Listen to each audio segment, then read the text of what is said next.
Hey guys, this is AC Service Tech, and today what we're looking at is the basic refrigeration cycle. Alright, so you can take this as looking at it as if it's just a standard air conditioning system.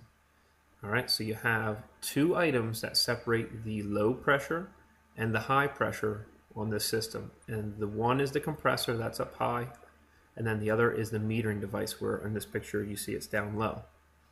Alright, so how the refrigeration cycle works is it takes low pressure, low temperature vapor refrigerant.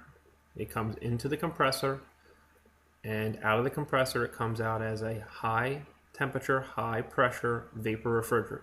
In fact, it's at its hottest spot on the entire system right there. As it enters into the condenser coil, it starts rejecting heat. As it rejects heat, it starts turning into a saturated state in the middle of the condenser coil. Alright, a saturated state is where vapor and liquid both exist at the same time. Alright, so right there, right after the saturated state where it turns into a complete liquid until where it comes out right next to the service valve, the temperature decrease as it's rejecting heat. The temperature decrease in liquid form is called the subcooling. Alright, the saturated state is where it's transferring most of its energy at. Alright, the refrigerant is what is carrying the heat and moving it, rejecting it and absorbing it in the refrigerant itself. And most of that energy transfer occurs right in that saturated state. Alright, so it comes from the saturated state in the middle of the condenser coil. It continues to reject heat as a complete liquid until it comes out of the condenser coil. Then it comes down in the picture here, and then it makes a left, and then it goes in through the filter dryer. The filter dryer is there to absorb any moisture in the system. Alright, it has a fixed capacity, and that's it. Alright, it comes through that, and then it hits the metering device. The metering device allows for a pressure change. Alright, when you have a pressure change, so you have high temperature, high pressure liquid refrigerant coming into the metering device, and then it turns it into a low pressure, then what happens is it automatically makes it a low temperature as well. So if you decrease temperature, then pressure will decrease. If you decrease pressure, then temperature will decrease.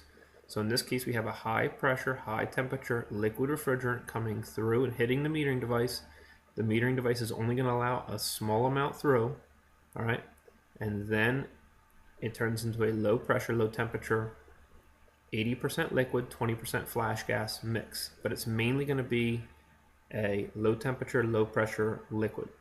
Alright, until it gets to the middle of the evaporator coil. So the refrigerant is actually absorbing heat once it enters into the evaporator coil. As it absorbs enough heat, it turns into that saturated state in the middle of the evaporator coil, alright, where most of the energy absorption is taking place. And then right after that is where it turns into a low pressure, low temperature vapor. Alright, right after the saturated state, it turns into that low pressure, low temperature vapor, all right, until where it comes out of the evaporator coil, it's still absorbing heat. As it comes out of the evaporator coil, right at that point right there, the temperature increase from the saturated state in vapor, right at the end of the saturated state in vapor, to where it comes out. That's called the superheat. If you continue along, you keep coming up as a low pressure, low temperature vapor. You come up and then you make a right, and then you come over to the service valve. Alright, so that's where we take a superheat reading at. Alright, so if you took right in the middle of the evaporator coil, right after the saturated state where it turns into a complete vapor, the temperature increased from there all the way over to the service valve next to the compressor. That's called the total superheat. Alright, after that it just enters back into the compressor as a low pressure, low temperature vapor refrigerant, and the refrigerant cycle starts all over again. Alright, well I hope you enjoyed yourself, and we'll see you next time at AC Service Tech channel.